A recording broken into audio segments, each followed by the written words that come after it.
नमस्कार। आप देख रहे हैं न्यूज़ो और मैं हूं प्रवीण झा। कहते हैं ना कि अगर आप कुछ गलत किए होंगे तो आपके साथ जरूर गलत होगा, और आज अब वही होता हुआ दिख रहा है। ये खबर भी बंगाल से ही है, और बंगाल में आरजी कर जो मेडिकल कॉलेज है, उसके जो प्रिंसिपल हैं संदीप घोष, उनके घर पर अब बुलडोजर की कार्रवाई होने वाली है।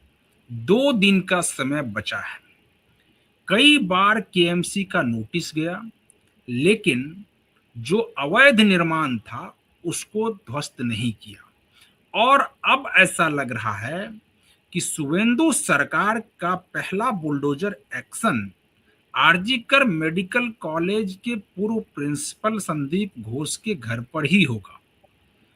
आप देखिए कि अगर आप इसी प्रकार से गलत गलत कामों में इन्वॉल्व रहेंगे तो नतीजा अंत में यही होना है। आज इन सभी मुद्दों पर बातचीत करेंगे कि आखिर संदीप घोष के घर पर ये बुलडोजर की कार्रवाई क्यों हो रही है। क्या इतनी ज्यादा अनियमितता करने की, वित्तीय अनियमितता करने की क्या जरूरत पड़ गई थी अब संदीप घोष को। अगर आपको पता है कि आप कोई गलत काम करेंगे तो उसके बाद नतीजा यही होना है, तो फिर भी लोग इस प्रकार के काम में या इस प्रकार के कृत्य में क्यों शामिल हो जाते हैं। आज इसी पर बात करेंगे, और इस बातचीत में इस वक्त हमारे साथ जुड़े हैं वरिष्ठ पत्रकार और राजनीतिक विश्लेषक संजीव प्रियदर्शी। संजीव जी, आपसे जानना चाहेंगे, जब नतीजा पता होता है लोगों को कि आखिरी नतीजा क्या होने वाला है, इसके बावजूद भी लोग इसी प्रकार के कृत्य में शामिल रहते हैं। ना सिर्फ वो आरजीकर मेडिकल कॉलेज में वित्तीय अनियमितता में वो शामिल रहे, बल्कि जो उन्होंने घर बनवाया उस घर को भी अवैध रूप से बना लिया। जितना उनको कंस्ट्रक्शन के लिए मिला हुआ था कि आप इतने में कंस्ट्रक्शन कर सकते हैं, उससे ज्यादा कंस्ट्रक्शन किया। आपको नहीं लगता है कि यहाँ पर जो है मानवीय मूल्यों का ह्रास हो रहा है लोगों में। नमस्कार प्रवीण जी, हमारे दर्शकों को भी मेरा नमस्कार। देखिए, मूल्य नाम की चीज सत्ता या संसाधन के केंद्र में जो बैठे लोग हैं उनके लिए मूल्य नाम की कोई चीज रही नहीं। वो अपने आकाओं के निर्देश पर, खास करके राज सत्ता या ब्यूरोक्रेट्स, उसके निर्देश पर कार्य करते हैं और अपने पद को बचाते हैं। उसके लिए किसी भी सीमा को पार कर जाते हैं। अच्छा, सत्ताधारी नेता तो हार के अपने घर में बैठ गया, अगर वो ज्यादा गुनाह करता है तो वो जेल भी जाता है। लेकिन उनके सत्ता के पतन के साथ ही जितने प्यादे होते हैं जगह जगह, उसको उसके कर्मों की सजा मिलती। ये जो आरजी कार का जो ये प्रिंसिपल है संदीप घोष, ये बहुत बड़ा गुनाहगार, बहुत बड़ा गुनाहगार। और इसका तो घर अब 2 दिन में जो 3 हिस्सा टूटना ही टूटना है। लेकिन ये कहिए कि इसी ने बंगाल की महिलाओं, खास करके शहरी महिलाओं, मिडिल क्लास की महिलाओं को टीएमसी के विरुद्ध कर, इसी कारण, क्योंकि इसमें इंसाफ मिला नहीं। और ऐसा कहा जाता है कि जो उसमें अपराधी थे आरजी कार में, उनको सत्ता का संरक्षण मिला हुआ था। और अंत में क्राइम सीन को भी डिस्टर्ब करने के लिए कुछ ऐसे तत्व घुस गए और उन्होंने तोड़फोड़ मचाई मेडिकल कॉलेज में, और क्राइम सीन से सारे जो एविडेंस हो सकते थे उसको समाप्त कर दिया। अब सोचिए ये काम कौन कर सकता है, कौन करवा सकता है, किसने ऐसा किया होगा। निश्चित रूप से इसमें सत्ताधारी दल जो तत्कालीन था टीएमसी, उसकी मिलीभगत। अब देखिए क्या है कि इसके बाद जब ये कांड हुआ, बीजेपी ने तो प्रोटेस्ट किया है। इसमें बंगाल की लड़कियों और महिलाओं ने निकलकर प्रोटेस्ट किया, और उस प्रोटेस्ट का नाम था क्लेम द नाइट। मतलब क्योंकि ममता बनर्जी जो तत्कालीन मुख्यमंत्री थी, उन्होंने कहा था ना कि शाम 7 बजे के बाद नहीं निकलना। बिल्कुल। और उन्होंने कहा था कि जो मतलब जिनके साथ गंदा कार्य करेगा कोई, तो उस पीड़िता को 10 लाख रुपए देंगे। मतलब किसी महिला के सतीत्व और उसकी इज्जत की कीमत 10 लाख रुपए। और वो बांग्ला महिलाएं, देखिए बांग्ला महिलाएं सबसे एजुकेटेड हैं, अपने राइट्स के प्रति बहुत ही कॉन्शियस हैं। उनको लग गया कि ममता बनर्जी बस नाम की महिला, और वो अगर टीएमसी का कोई अपराधी होगा तो वो उसको कुछ नहीं करेगा। तो आरजी कार की वजह से आप देखिए कि एक सरकार तो उखड़ी उखड़ी, टीएमसी एंटी वुमेन पार्टी के रूप में वो हो गई, एक एनार्किस्ट पार्टी के रूप में बंगाल के एस्टैब्लिश मध्यम हो वर्ग गई। ने लिया।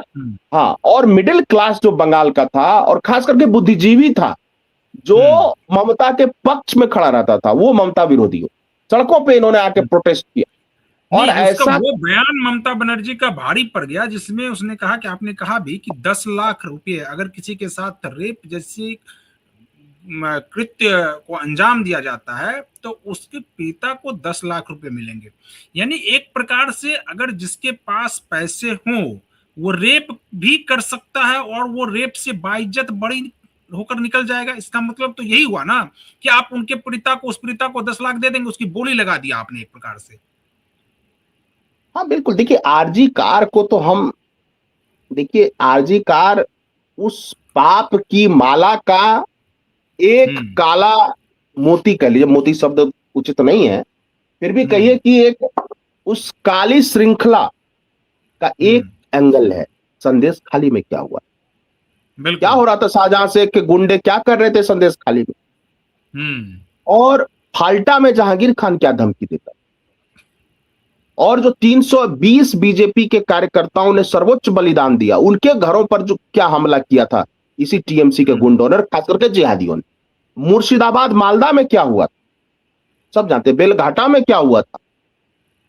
तो ये एक आदत, देखिए उन्होंने क्या, मैं बोलना नहीं चाहता इस शब्द को, लेकिन उन्होंने महिलाओं को सताने का और खास करके बलात्कार करने को एक हथियार बना दिया। और हम जानते हैं कि ये किस, आपने तो संदेश खाली का जिक्र कर दिया, उस शाहजहां शेख के बारे में कहा यह जा रहा, हालांकि मुझे कहने में भी शर्म आ रही है, लेकिन फिर भी मैं अपने दर्शकों के लिए यह बता दूं कि वो शाहजहां शेख किस प्रकार का घिनौना व्यक्ति था। है, हालांकि अभी तो वो जेल में है, लेकिन अभी वो जीवित है। कि वो कहता था कि अगर वहां पर किसी की शादी होकर के कोई मान लिया जाए अपनी पत्नी को लाता था, तो वो कहता था कि पहली बार जो वो आएगी यहाँ तो वो लड़की पहले उसके घर जाएगी, फिर वो उसके घर जाएगी जिसके यहाँ शादी होकर के आई है। ये इस प्रकार का घिनौना व्यक्ति था शाहजहां। उसको तो सिर्फ जेल में नहीं बल्कि उसको बहुत ही रैपिड ट्रायल लगा करके उसको तुरंत फांसी के फंदे पर चढ़ाना चाहिए। बिल्कुल, ये तो सरकार की जिम्मेदारी, यही नहीं जितने चट्टे बट्टे हैं इस टीएमसी के, और जिन्होंने ये समझ लिया था कि टीएमसी के समर्थन से वो सारे पाप करेगा, उन सब पापियों को की जगह जो है ना फांसी का फंदा है, और ज्यादा नहीं, वो साल भर के अंदर सबको टांगे, ताकि लगे कि लॉ एंड ऑर्डर क्या चीज होती है, भारत के संविधान में दम। अब आइए फिर इसी आरजी कार वाले घटना से हमने सब देखा कि जो पानीहाटी से जीती थी और जीती हैं, और जो भी बनी आरजी कार पीड़िता की मां, और वो मंत्री भी बनी संभवतः। तो देखिए कि पानीहाटी में उनका कोई ऐसा नहीं था, उनकी पीड़िता की मां तो मृत भी हो गई, वो जो जिनके साथ गलत कार्य हुआ था। ऐसा नहीं था कि उनके पास कोई पैसा था, बहुत गरीब परिवार, बहुत संघर्ष कर, लेकिन जनता ने उनको समर्थन किया।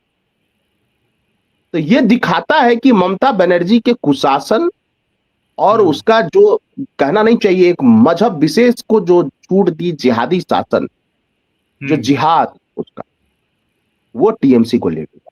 और पानीहाटी में जिस तरह से जीती उन जो पीड़िता मृतका की मां थी, उसने ये दिखा दिया कि बंगाल की जनता और बंगाल की शहरी जनता वो किसके तरफ, क्योंकि ये जो प्रेसिडेंसी रीजन है प्रवीण जी, कोलकाता पूरा प्रेसिडेंसी रीजन है, ये पूरा टीएमसी का गढ़ होता है।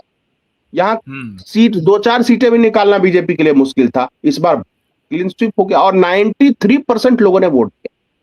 किसके खिलाफ वोट किया? टीएमसी के खिलाफ। तो मुझे लगता है कि ये जितने हैं इसमें बहुत सारे हैं, एक ऑफिसर इंचार्ज था अभिजीत मंडल। अब ये बताइए कि ये जो इनको लगातार केएमसी का नोटिस मिल रहा था, कोलकाता म्युनिसिपल कॉर्पोरेशन का, इसी को ये जो पूर्व प्रिंसिपल हैं संदीप घोष, और इनको ये तो हालांकि जेल में है, लेकिन इनके परिवार वाले उस अवैध निर्माण को ध्वस्त नहीं कर रहे थे। आखिर इनके मन में क्या चल रहा था कि सरकार इसी प्रकार से छोड़ देगी? ऐसे जब जब से बना 2009 से ये निर्माण कार्य हुए और अभी तक चल ही रहा है और भी आगे चलेगा। ऐसा आपको लगता है कि अब शुभेंदु सरकार आने से उसके बाद इस प्रकार की जो घटनाएं हैं वो उसी प्रकार से रह जाएगा जिस स्थिति में अभी है? नहीं नहीं, स्थितियां तो बदल रही, बुलडोजर चल रहा है, बुलडोजर चल रहा है। और ये बुलडोजर देखिए असम में भी चल रहा है, यूपी में तो चलता ही रहता है। और यहाँ भी शुभेंदु जी का जो है बुलडोजर चल रहा है। और मुझे लगता है देखिए जितने भी वो लोग हैं जो गलत कार्य करते थे उनमें खौफ है। रेलवे स्टेशन पर पूरी तरह से कब्जा किया, सियालदह स्टेशन हो, हावड़ा स्टेशन हो, सब कब्जा, सड़कें कब्जे, आधी सड़क कब्जा कर ये लोग काम कर रहे थे। और एक वीडियो आया इस बीच में, मैं ये बोल देना चाहता हूं कि देखिए टीएमसी के गिरगिट जो हैं तोलेबाज, उन्होंने एक बस स्टैंड में फिर से पोस्टर लगा दिया और बीजेपी के विधायिका का फोटो लगा दिया, मुख्यमंत्री का फोटो लगा दिया। टीएमसी से सारे कार्यकर्ता बीजेपी के भर गए और फिर पैसा मांगने लगे। एक वीडियो वायरल हो रहा है। तो सरकार को एक्टिव होना चाहिए और जो भी टीएमसी का बहरूपिया या गिरगिट जो चोला बदलकर भगवा पहनकर और फिर वही गलत कार्य करे, उन सबको जेल में भेजिए।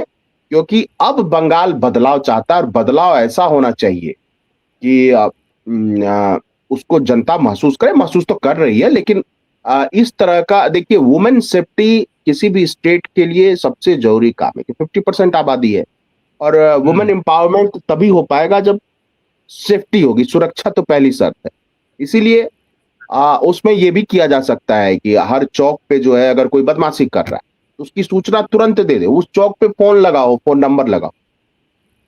हर जगह कोई गली में बदमाशी कर रहा है तो वो एक तंत्र विकसित करना होगा। देखिए क्या होता है कि इंडिविजुअल किसी चीज को नहीं बदल सकता है लंबे समय तक, उसके लिए सिस्टम की जरूरत होती है। उस सिस्टम का निर्माण होना चाहिए और ऐसे जो भी हैं, चाहे संदीप घोष हो, आरजी कार का, इससे और उगलवाना चाहिए कि उस समय ममता बनर्जी उस समय की सरकार ने क्या कहा था इसको और कैसे केस दबाया गया, उसके बारे में इससे पूछताछ होनी चाहिए। इसको घर तो तोड़ा ही तोड़ा है, वो तो होना ही चाहिए, लेकिन इसके दिमाग में जो उस समय की सूचनाएं हैं, उस समय की सरकार ने उसको क्या क्या इंस्ट्रक्शन दिए थे, वो भी निकाला जाना चाहिए ताकि जनता के सामने इस निर्ममता का चेहरा सामने आ जाए। चलिए संजीव जी, तो आज हम लोग इस डिबेट को यहीं पर खत्म करते हैं। कल किसी और मुद्दे के साथ फिर हाजिर होंगे, तब तक आप बने रहिए न्यूज़ों के साथ। और अगर आपने अभी तक इस चैनल को सब्सक्राइब नहीं किया है तो सब्सक्राइब जरूर कर लीजिए, कमेंट जरूर कीजिए कि आपको ये डिबेट कैसा लगा। मुझे और संजीव जी को दीजिए अनुमति। नमस्कार।